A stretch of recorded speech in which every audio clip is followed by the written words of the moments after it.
5 çocuklu bir ailenin ikincisiyim. Ablam var, ikinciyim. Erkek kardeşim, sonra bir kız bir erkek kardeşim daha var. Bir 30 yıl önce Adana'dan Mersin'e taşındık. Mersin'de büyüdüm sayılır. 3. sınıftayken taşındık Mersin'e. Dinle alakası olan, hani Müslümanlıkla alakası olan, namaz kılan, oruç tutan bir ailede büyümedim. Babam çok kitap okuyan bir insandı. Çok kitap okurdu. Yani evimizde, yani bütün çocukluğum babamın kitaplarıyla geçti. Çok anlamasam da okumaya çalışırdım onun kitaplarını. Ateist, yani Tanrı'ya çok inanmazdı babam. Tanrı'nın varlığına. Annem sıradan bir ev hanımıydı. Çocuklarıyla ilgilenen, ev içerisinde bir kadındı. Bizim için çok kaygılanıyordu. Bundan 99 yılında babam, biz her sene İsa Mesih'i tanımadan önce her yaz ailece kamp kurardık. Kampa giderdik, çadır kurardık ve bir ay orada kalırdık. Çadırda, denizde. Babam işe gelip giderdi her gün. Bir gün babam işten olduğumuz yere geldi. Çadırın içinde işte çantası açık bir şekilde, böyle evrak çantası vardı sürekli babamın yanında. Evrak çantasının içinde babamın her zaman okuduğu kitaplar olurdu. Açıktı ve içinde kırmızı bir kitap vardı. Çok merak ettim. Normalde babam bütün okuduğu kitapları okumamı isterdi. Hani okurdum çok rahat bir şekilde. Bunu istemedi, yani almak istedim. Kızdı, dedi ki neden alıyorsun çantamdan izinsiz? Daha çok ilgimi çekmeye başladı. Üzerinde İncil yazıyordu. Kamp bitti, biz eve döndük. Tekrardan Mersin'e döndük. Ondan sonra babamda değişiklikler olmaya başladı. Hani hareketlerinde daha sakin bir insan olmaya başladı. Yemek yerken dua etmek istiyordu. O kadar değişik geliyordu ki bize, bana. Sonra bir gün Ocak ayıydı, hiç unutmuyorum. Dedi ki bir yere götüreceğim seni. Gittik babamla birlikte. Böyle bir konferans salonuydu. Tiyatro gösterisi vardı, ilahi söylediler. Ondan sonra yani İsa Mesih'in doğumuyla alakalı. Sonra herkes dua etmeye başladı. Dedi ki yani dua etmek istersen hani biraz dua edelim. Herkes gözlerini kapatsın. Yani o an içimden hani hayatımda ilk defa tanıştığım yüzler, yani her şey bana çok yabancıydı. Ama o an dua etmek istedim. Sırayla herkes dua ediyordu. Hep bu bitsin sonra ben dua edeyim, bu bitsin sonra, ama ne söyleyeceğimi de bilmiyorum, ama o şekilde istek vardı içimde. Etmedim ondan sonra. Yani babam o şeyden sonra, o Noel kutlamasından sonra İncil'i verdi, okuyabilirsin. Nasıl buldun diye söyledi. Dedim ki çok güzel, ne kadar güzel, hani okumaya başladım. Bütün gün okuldan geliyordum, bütün gün kitap okuyordum, İncil'i okuyordum sürekli. Annem her odaya girdiğinde İncil okuyordum. Ablam da okumaya başladı. Annem çok sinirleniyordu, kızıyordu. Yani bir odaya giriyordu, ben kitap okuyorum. Diğerine bakıyordu, ablam okuyor.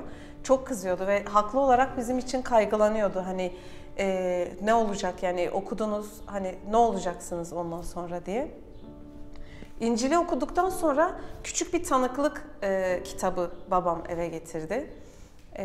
O tanıklık kitabını bitirdikten sonra sonunda diyordu ki eğer siz de kendi hayatınıza İsa Mesih'i almak istiyorsanız bu şekilde dua edebilirsiniz diye yazıyordu. O kadar çok hoşuma gitti, ama bir taraftan da düşünüyordum. Yani ben zaten iyi bir insanım. Yalan söylemiyorum diye düşünüyordum. Kötülük yapmıyorum. Yani eğer bir Tanrı varsa zaten cennete gideceğim. Hani Tanrı'nın yapma dediği hiçbir şeyi zaten yapmıyorum. Yoksa zaten hiçbir problem yok. Yani ben kötü biri değilim diye düşünüyordum. Ama hem İncil'i hem de diğer kitapları, diğer kaynak kitapları okudukça aslında ne kadar kötü olduğumu fark ettim. Ne kadar yalan söylediğimi, yüreğimde ne kadar kötü düşünceler beslediğimi fark ettim. Ve o tanıklık kitabının sonundaki duayı edip İsa Mesih'i hayatıma almaya karar verdim. Yani hayatımda çok büyük, köklü değişiklikler tabii ki oldu ruhsal olarak. Ama hani babam da İsa Mesih'e iman ettiği için annem çok kızıyordu bu duruma. Annem çok kızdı, çok karşı çıktı. Nasıl olacak, işte sizin geleceğiniz, nasıl Hristiyan olabilirsiniz diye. Yani bu şekilde hayatıma İsa Mesih'i aldım. O zaman liseye gidiyordum tabii ki. Yani yüreğimde gerçekten İsa Mesih'i kabul ettikten sonra ne kadar aslında kirli olduğumu, temiz düşündüğüm yüreğimin ne kadar kirli olduğunu fark ettim.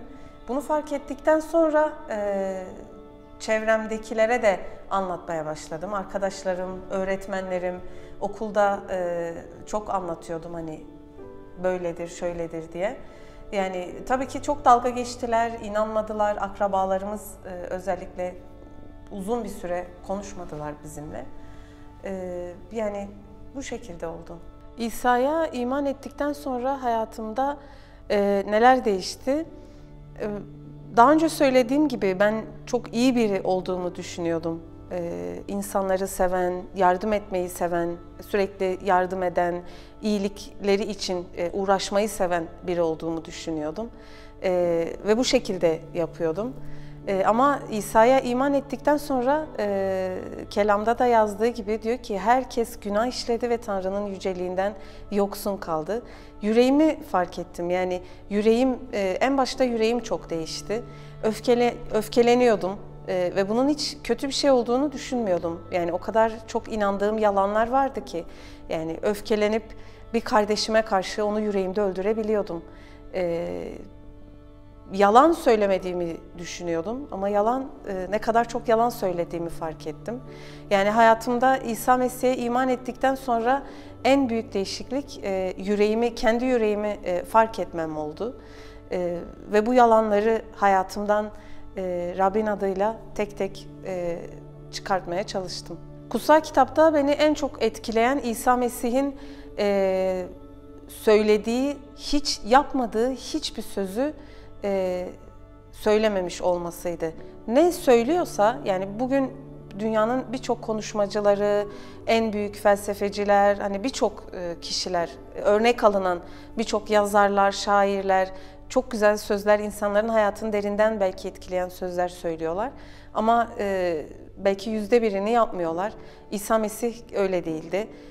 Yapmadığı hiçbir şeyi söylemedi. Sevin derken sevdi, karşılıksız sevdi, canını verecek kadar sevdi. Beni oradaki eylemle birlikte gösterdiği sevgi, gösterilen sevgi inanılmaz derecede derinden etkiledi ve karşılıksız yapılan bu sevgi beni çekti. İsa Mesih benim hayatımın tamamı. Her nefes aldığımda, her nefes alışım diyebilirim. Yani hayatımın tamamı ona borçluyum. Benim için her şey ifade ediyor. Sahip olduğum her şeyin nedeni, tek nedeni. Çok zor bir süreçten de geçiyoruz insanlar olarak, psikolojik olarak sıkıntılar yaşıyoruz, zorluklar yaşıyoruz, maddi, manevi. Söyleyebileceğim tek şey gerçekten araştırsınlar ve ne kadar iyi olduğumuzu düşünürsek, ben iyiyim zaten diye buna inanabiliriz ama gerçekten İsa Mesih'e baktığımız zaman, doğru olana baktığımızda asıl kendi özümüzü, kendi yüreğimizi görebiliriz. İsa Mesih'e baksınlar, araştırsınlar, doğru bildiklerini düşündükleri aslında hani inandıkları doğruların aslında o kadar da doğru olmadığını fark edeceklerdir.